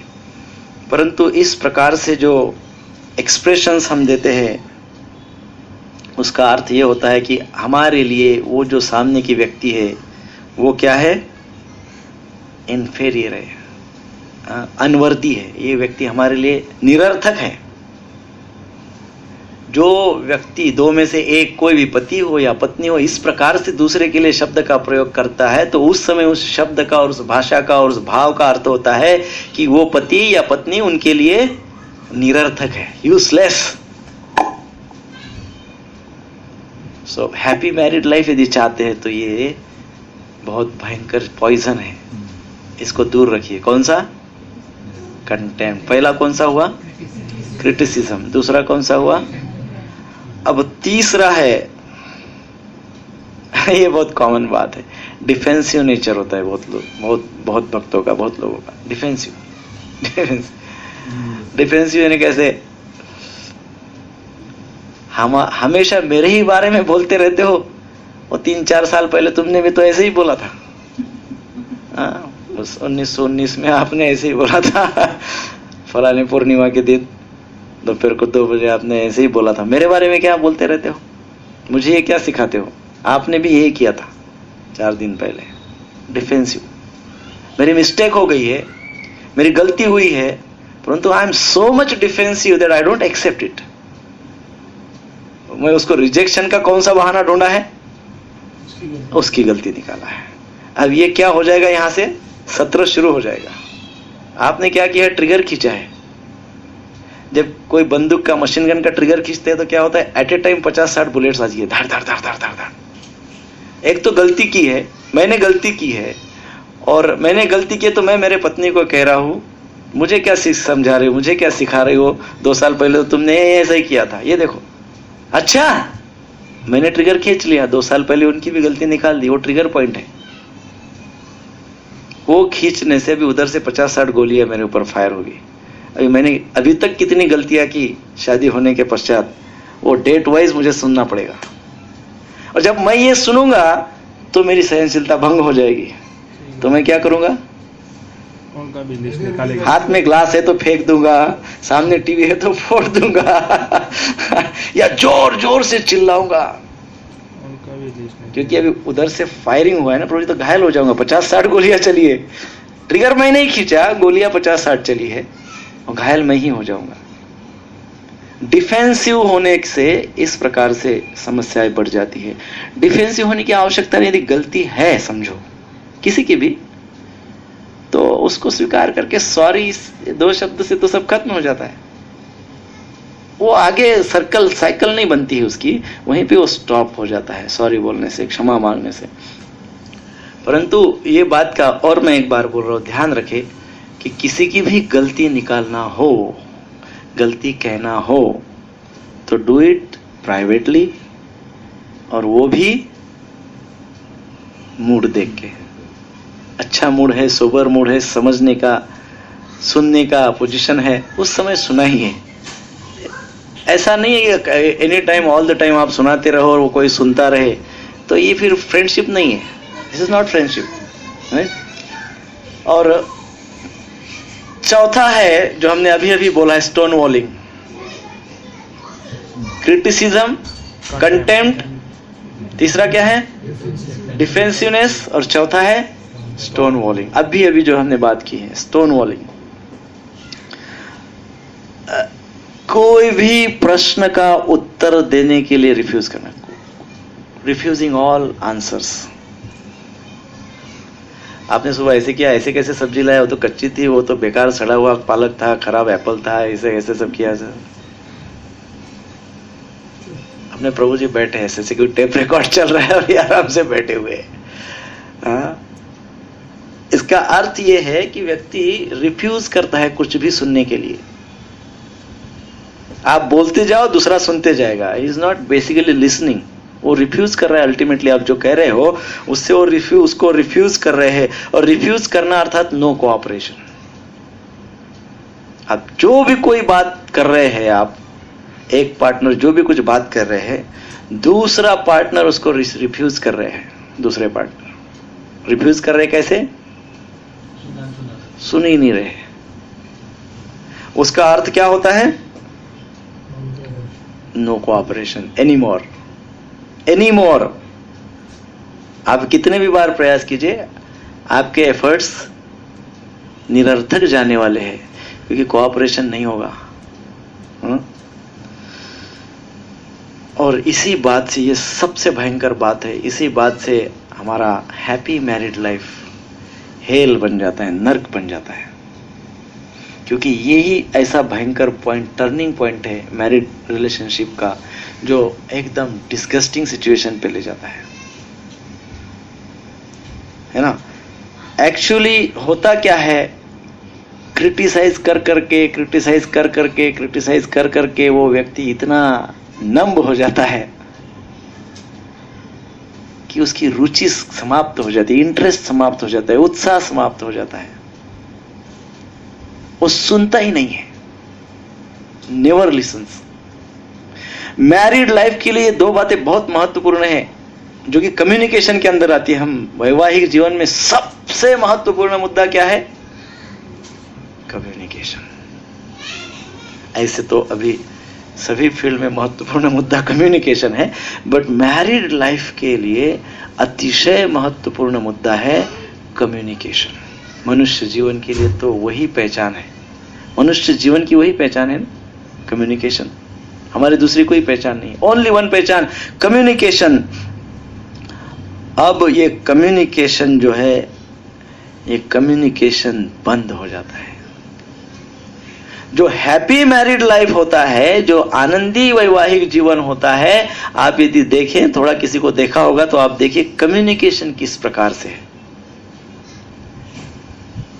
हैप्पी मैरिड लाइफ में कम्युनिकेशन किस प्रकार से यदि उस देखेंगे तो उसमें किस प्रकार से एक व्यक्ति दूसरे को सुनता है और किस प्रकार से एक व्यक्ति दूसरे से बोलता है। दो बातें होती है कम्युनिकेशन में, दो ही बातें होती है ना, एक लिसनिंग एंड एक स्पीकिंग, बरोबर ना। दो ही बातें होती है मैरिड लाइफ में। किस प्रकार से ये दो बातें होती है? तो जो लिसनिंग होता है, it's a reflective listening.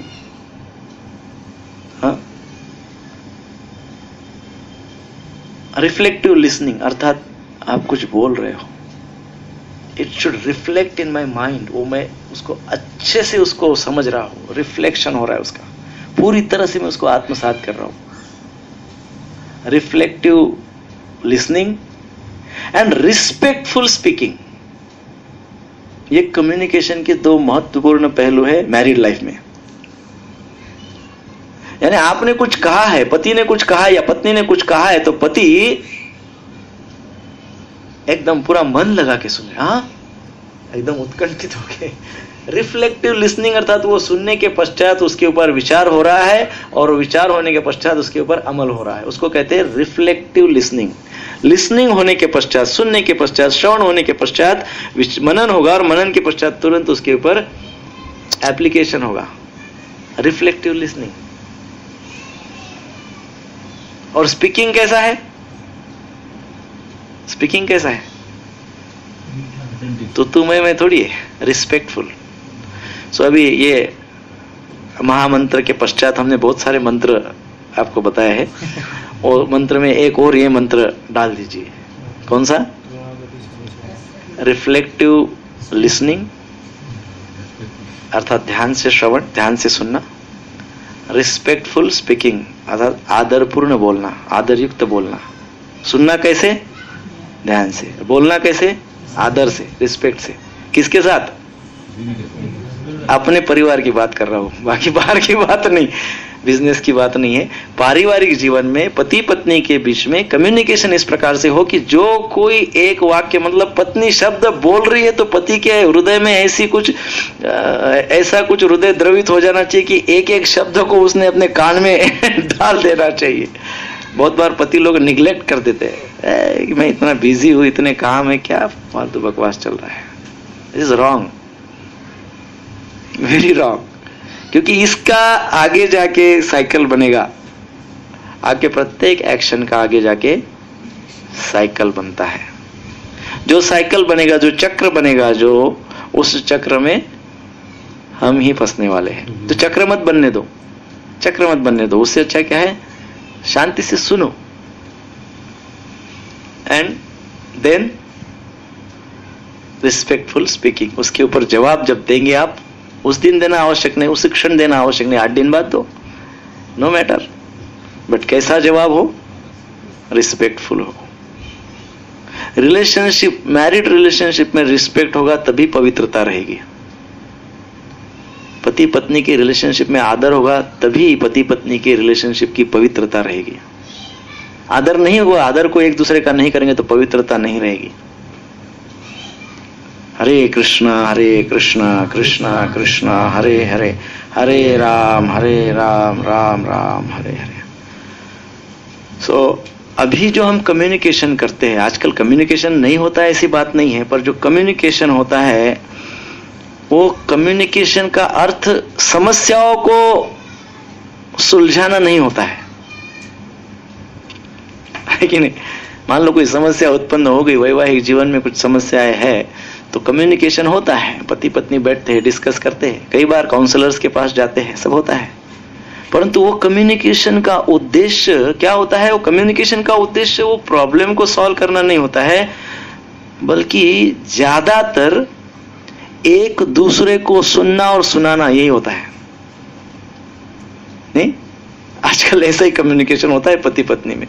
Communication होता जरूर है, समस्याएं आती है, समस्याओं पे चर्चा होती है, पर चर्चा का मूल भाव अंदर क्या रहता है? इधर मैं सोच लिया ये बोलूंगा, पत्नी भी सोचती है, मैंने भी सोच लिया कि अभी जस्ट मौका मिलने तो ये बोलूंगी। है ना? वो क्या है? सुनना और सुनाना। कम्युनिकेशन का यही अर्थ हो गया, बल्कि कम्युनिकेशन का अर्थ है प्रॉब्लम को सॉल्व करना। कम्युनिकेशन का इंटेंशन है, मूल हेतु है समस्याओं का निराकरण, समस्याओं को सॉल्व करना, विशेषकर वैवाहिक जीवन की समस्याओं को सॉल्व करना, यही कम्युनिकेशन का अर्थ है। और 5 मिनट चलेगा, 10 मिनट की नहीं। हरे कृष्णा कृष्णा कृष्णा हरे हरे, हरे राम राम राम हरे हरे। मतलब अभी एक ही पॉइंट हुआ, जो हमने 12 पॉइंट बताए थे उसमें का एक पहला पॉइंट कौन से विषय पे 12 पॉइंट बता रहे हैं हम? कौन से विषय? हाँ, Krishna conscious happy married life. उसमें का पहला पॉइंट हमने चर्चा की है, जिसका नाम क्या है? Align with Srila Prabhupada. श्रीला प्रभुपाद जी के इंस्ट्रक्शन के साथ कैसे अलाइनमेंट हो? उसमें जो 4 पॉइंट थे, 4, 5, 6 पॉइंट थे, वो 5, 6 पॉइंट हमने अभी पूर्ण किए हैं। अभी दूसरा पॉइंट उसमें का प्रिंसिपल, दूसरा principle spiritual growth and progress. यदि आपकी इच्छा हो तो हम बोलेंगे, नहीं तो कल सुबह 10:30 बजे। हाँ, 5 नंबर था ना, 5 बोलने वाला। 5 नहीं, ये तो पहला ही पॉइंट हुआ। पहले पॉइंट के 4 मुद्दे थे। अच्छा, उसका 5 था। इसके पहला का 4 बोला, तो ऐसा 5 है, आज बोलना था ना। पांचवा है। आप नहीं समझे हैं। मैंने बोला था 12 प्रिंसिपल्स है जो Krishna conscious happy married life के लिए एप्लीकेबल है, जिसमें का पहला प्रिंसिपल था, पहला अलाइन विद श्रील प्रभुपाद। वो पूर्ण हुआ है, बस ऐसा समझिए आप। हाँ, उसमें का पहला पूर्ण हुआ, बस 12 लेक्चर हो गए। नहीं, आगे थोड़ा ये पहला पॉइंट। दूसरा पॉइंट मेरे ख्याल से कर लेते हैं, है ना, क्योंकि हम 2 के फॉलोअर है ना, हम कोई भी राधा और कृष्ण, राधा है कृष्ण ना, एक भी होता 2 है ना, एक राधा कृष्ण एक भी पन 2 है ना। बिना राधा के कृष्ण मिलते हैं क्या? बिना राधा के कृष्ण मिलते हैं क्या? मिलते हैं। कृष्ण राधा कृपा से बिना कृष्ण मिलते हैं क्या? हो जाएगा तो हरे कृष्णा कृष्णा कृष्ण हरे हरे, हरे राम राम राम हरे हरे। सो प्रभुपाद जी ने एक बात हम सबको सिखाई है, महत्वपूर्ण बात, जो पहले दिन भी हमने चर्चा की थी पहले सेशन में, कि मैरिड लाइफ या फैमिली लाइफ अर्थात हमारा घर, ये घर क्या है? इट मस्ट बी एन आश्रम। क्या? आश्रम। पहली चर्चा हुई है। और आश्रम में क्या होता है?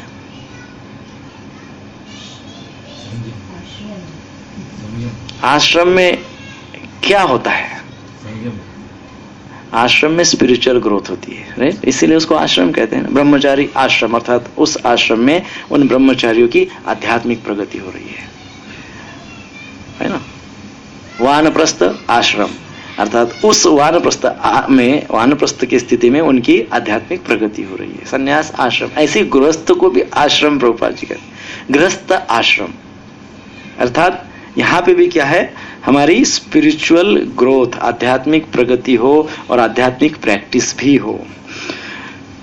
देखिए, गृहस्थ जीवन में गृहस्थ के लिए अनेक मार्ग है, राइट? कितने मार्ग है हमारे, कितने रास्ते हैं, है कि नहीं?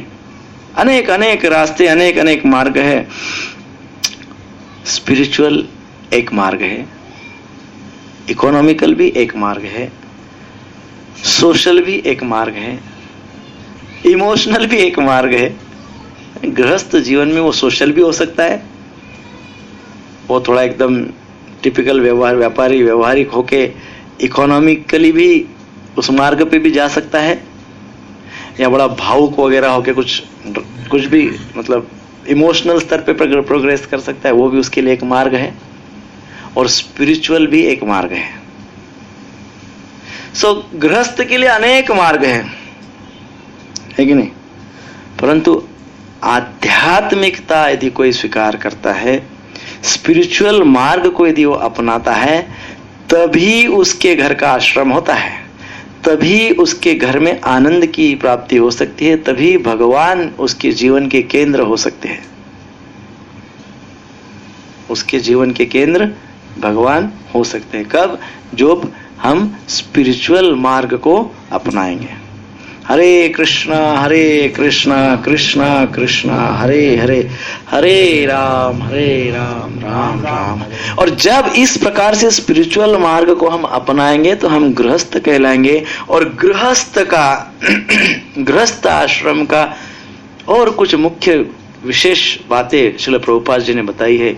श्रील प्रभुपाद जी कहते हैं, it is an ashram of responsibility, charity and maturity. तीसरा ज्यादा डिफिकल्ट है नहीं? पहले 2 तो हो सकते हैं। इट इज एन आश्रम of responsibility. What is responsibility? गृहस्थ की क्या जिम्मेदारी है? 3 आश्रमों को सेवा करना। 3 आश्रमों की सेवा करना। और पत्नी की सेवा।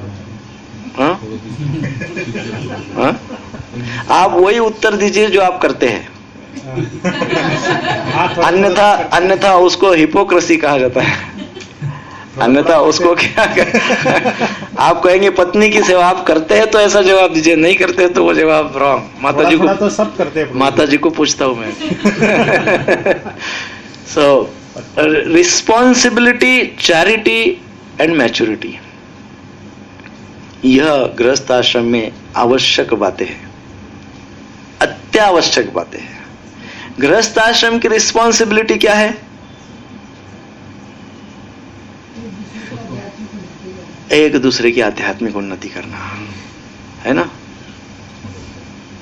प्रत्येक व्यक्ति के अंदर भक्त देखना, पति ने पत्नी के अंदर ये देखना चाहिए कि ये भी जीवेर स्वरूप है, कृष्णेर नित्य दास, ये इनमें भक्ति है। भक्ति नहीं होती तो मनुष्य जीवन नहीं मिलता। कुछ किया है इसलिए मनुष्य जन्म मिला है, अन्यथा नहीं मिलता। कुत्ता बिल्ली सुअर कुछ भी हो जाते थे, मनुष्य जन्म मिला है, सुकृति है, अच्छे कर्म है, स्पार्क है, उसके ऊपर चद्दर बिछाइए बात हो सकती है, परंतु अंदर स्पार्क है, अर्थात भक्त के लक्षण है। भक्त है, पति भी भक्त है, पत्नी भी भक्त है। आपको पता है आदि पुराण में भगवान श्री कृष्ण अर्जुन से कहते हैं, वो क्या कहते हैं? हे पार्थ, जो ये कहता है कि वो मेरा भक्त है, वास्तव में वो मेरा भक्त नहीं है। जो ये कहता है कि वो मेरे भक्त का भक्त है, वास्तव में वो मेरा भक्त है। हा? इसकी शुरुआत कहां से होती है? घर से होती है प्रभु जी। सब भक्त फैमिली, हम कहते हैं बड़े प्रेम से, गर्व से, कभी कभी कहते हैं कि we are devotee. Who we are devotee, we are ISKCONians। हम इस्कॉन को फॉलो करने वाले हैं, हम इस्कॉन के भक्त हैं, हम भक्त है। तो भक्त के लक्षण भगवान आदि पुराण में क्या कहते हैं? भक्त वही है, मेरा सच्चा भक्त वही है जो मेरे भक्तों की सेवा करता है। प्रभुपाद जी भी एक रेफरेंस में श्रीमद् भागवतम के तात्पर्य में इस पॉइंट को एक बार कहे हैं। तो महत्वपूर्ण बात यह है कि हमारी जो स्पाउस, हमारे जो पार्टनर हैं, वो भी भक्त है। इसलिए हमने उनके साथ कैसे ट्रीट करना चाहिए? ऑनेस्टली, सिंसियरली, केयरिंग एंड बहुत महत्वपूर्ण रिस्पेक्ट। देखिए, मैं इस बात को हर पॉइंट में डाल रहा हूं, आपने देखा होगा, क्योंकि मैंने जितने भी ग्रंथ इसके ऊपर विशेषकर गृहस्थ आश्रम में सुना है, प्रभुपाद जी के इंस्ट्रक्शंस को देखा है, उसमें इस पॉइंट को बहुत महात्म्य आया है। पति पत्नी के जीवन में इस पॉइंट, यह बात कभी मिस नहीं होनी चाहिए। कौन सी? ये रिस्पेक्ट करने का ठेका केवल पत्नियों ने नहीं लिया है।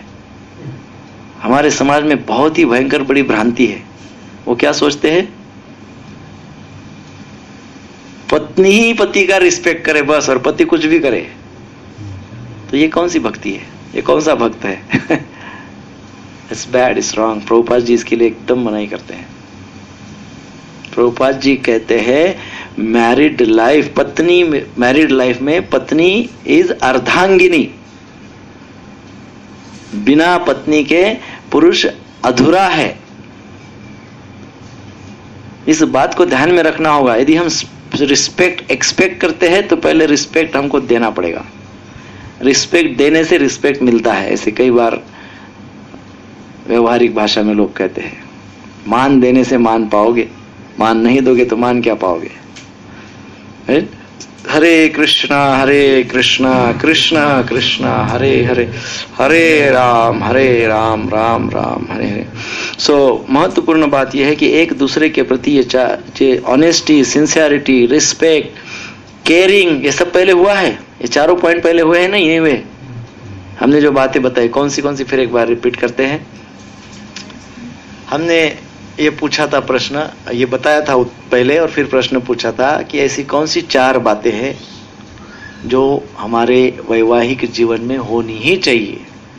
उसमें था लव, प्रेम होना चाहिए, दूसरी बात थी फ्रेंडशिप होनी चाहिए, तीसरी बात थी डिवोशन होनी चाहिए, चौथी बात थी हम कंपैशनेट होने चाहिए।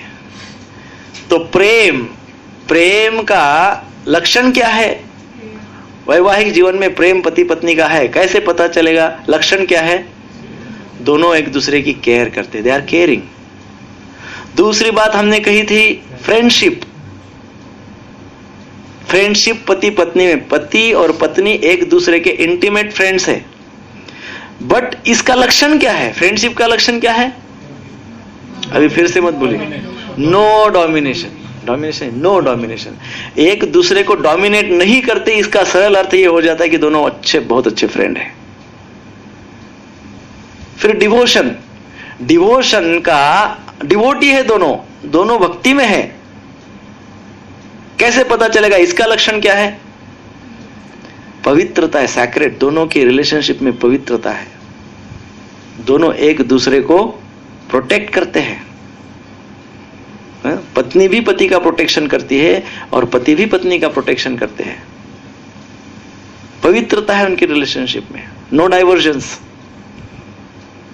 चौथा क्या है? कंपैशन का लक्षण क्या है? फॉरगिवनेस। ठीक है, जाने दो, गलती हुई ना, जाने दो, देख लेंगे कभी, मूड देख के बात करेंगे। फॉरगिव कर दो। These are 4 things very important जो कृष्ण कॉन्शियस मैरिड लाइफ के लिए अनिवार्य है। सो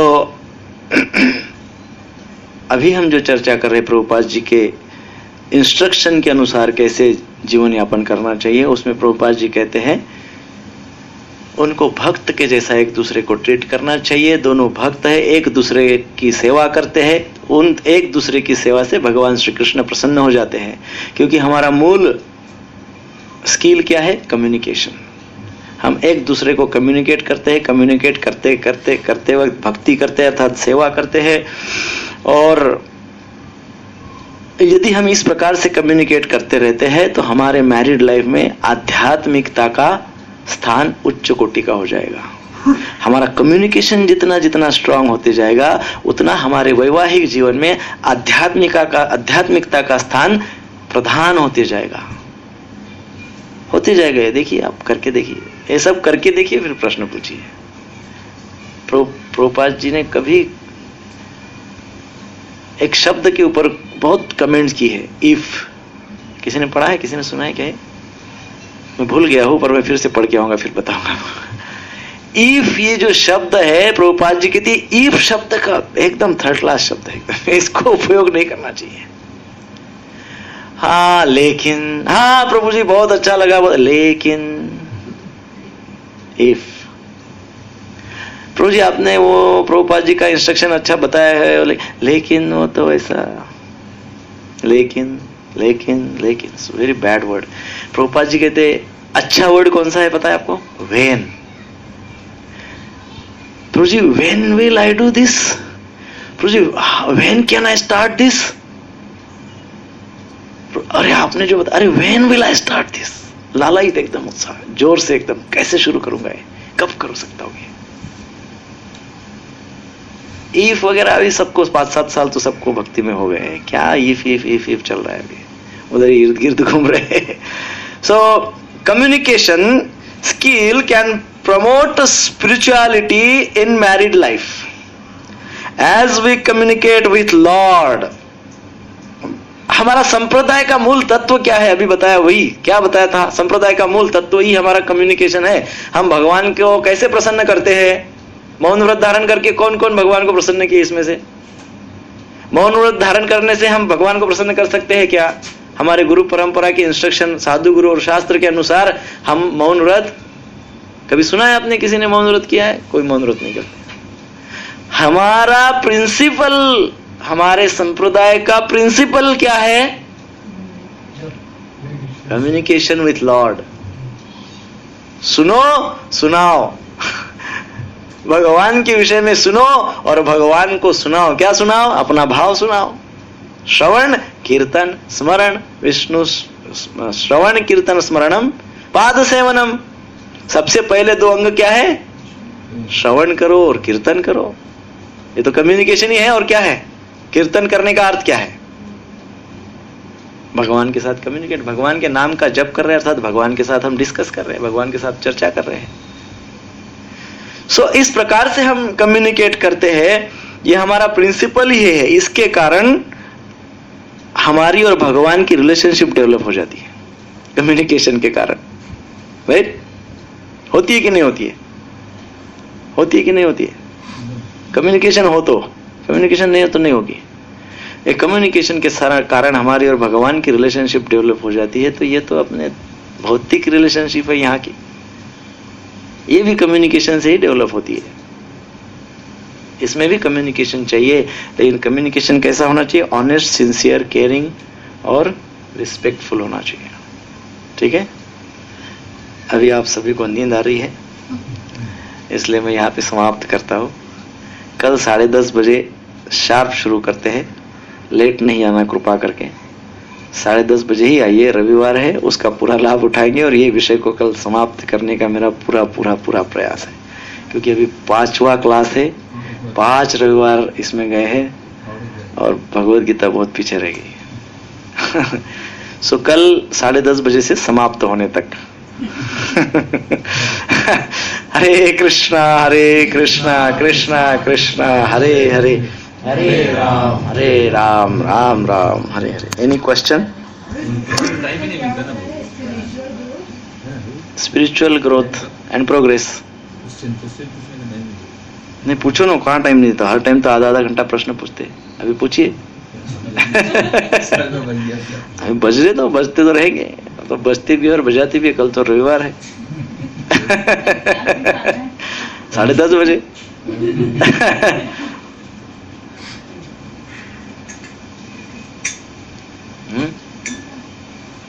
जो चर्चा हुई उसके आधारित प्रश्न पूछिए, क्योंकि टाइम कम है, अन्यथा कोई भी प्रश्न चलता है। तो वो पिक्चर का बताया आपने, तो उसमें हम बाद में वो तो आदत लग जाएगी ना उसको पिक्चर के। पर आप भी तो आदत लगा रहे हैं ना, आपने भी उनको 10 मिनट सुना है ना। वो तो मैं सुना रहा हूँ, लेकिन वो तो खाली नाम। आपका इसका अर्थ है कि आपको जो सुना रहे उसके ऊपर विश्वास नहीं है। देखो, हम प्रयास करते हैं और शक्ति किसमें है? जो हम सुना रहे उसमें शक्ति है, हमारे में शक्ति नहीं है। मैं बोलूंगा कि श्रवण करो और 1 घंटा उसने श्रवण किया और इसलिए वो एकदम ट्रांसफॉर्मेशन हो गया, ऐसी बात थोड़ी होती है। मेरे बोलने से थोड़ी ना कुछ होता है। जो श्रवण कर रहे नाम, रूप, गुण, लीला, इसमें शक्ति है। उसमें इतनी अद्भुत शक्ति है कि कोई व्यक्ति उसको थोड़ी देर रोज सुनते जाएगा। रोज, भले ही बाद में वो सिनेमा देखने जाए, एक दिन उसको लगेगा यार आज थोड़ा सा ज्यादा सुन लेता हूं, इतने दिन से बोल रहे, देखो तुझे आगे क्या हुआ। और फिर एक दिन वो व्यक्ति आपको प्रश्न पूछेगी उसके ऊपर। जिस दिन वो व्यक्ति आपको प्रश्न पूछेगी, समझ लेना चाहिए वो उनका ट्रांसफॉर्मेशन का टर्निंग पॉइंट है। ऐसे क्यों? व्हाई? इसके लिए आप में पेशेंस चाहिए। परंतु प्रभुपाद जी ने जैसे कहा, प्रभुपाद जी क्या कहते हैं? आर्गुमेंट्स।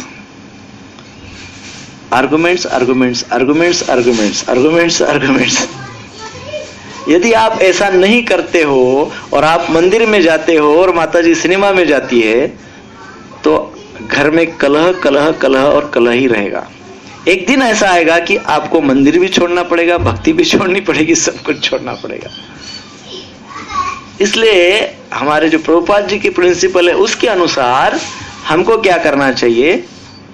ठीक बात है, जाना चाहिए। कोई इस संसार में रह रहे तो ये सभी हमारे संपर्क में, जाइए सिनेमा में माता जी को लेके, कोई प्रॉब्लम नहीं। परंतु क्या करना है? उसके पहले मंदिर, घर को मंदिर बनाना है। तो देखिए धीरे धीरे इसका प्रभाव बढ़ेगा। ये करने की बातें, फिर से मैं वही बात कह रहा हूं, ये करके देखने वाली बातें हैं, इमेजिन करने वाली बातें नहीं है, कल्पना विश्व नहीं है। एक हम सब कैसे आए? आप पहले सिनेमा जाते थे, नहीं जाते थे? कैसे आए भक्ति में? सुन के आए ना। हम सब, मैं भी जाता था सिनेमा, देखता था। मैं भी 96 में मैंने लास्ट सिनेमा देखा था। उसके बाद इच्छा ही नहीं होती है। क्यों? ऐसा कुछ नहीं था कि मेरा और सिनेमा वालों का 36 का आंकड़ा है, ऐसा थोड़ी था। कोई मेरे दुश्मन थोड़ी है। सिनेमा बनाने वाले या सिनेमा करने वाले कोई मेरे दुश्मन नहीं है, मैं भी जाता था, बट क्यों बंद हुआ जाना? कोई भी जो भी लोग जान नहीं रहे, जाते थे, जा नहीं रहे, या जा भी रहे, मान लो, ऐसा नहीं है कि जो जा नहीं रहे वो तो साधु है और जो जा रहे वो तो ऐसा कोई अर्थ नहीं होता है उसमें का, ऐसा अर्थ नहीं होता है। प्रभुपाद महाराज कहाँ जाके प्रचार किए? जिस समय वो अमेरिका में गए उस समय कैसी स्थिति थी आपको पता है? आपको पता है हनुमान जी जब सीता को ढूंढते ढूंढते लंका पहुंच गए, और जब वो रात में वहां पहुंच गए, जब वो उतरे, मिडनाइट था, लंका में अंदर एंट्री किए, तब देख रहे क्या सीन है यहाँ पे, भयंकर एकदम, सब सारे राक्षस अंधाधुंध मदिरा पी के पड़े हुए हैं, जहां तहां सब मांस लटक रहा है और सब व्यभिचार चल रहा है, एकदम सब ऐसा माहौल था। हनुमान जी जब वहां पे गए, और प्रभुपाद जी जब अमेरिका गए तो उन्होंने भी सेम देखा, वो जहां उतरे, लैंड हुए, देखिए क्या है यहाँ पे, क्या नेवर इमेजिन, इतना भयंकर, इतने पापी लोग हैं ये, इतने भयंकर।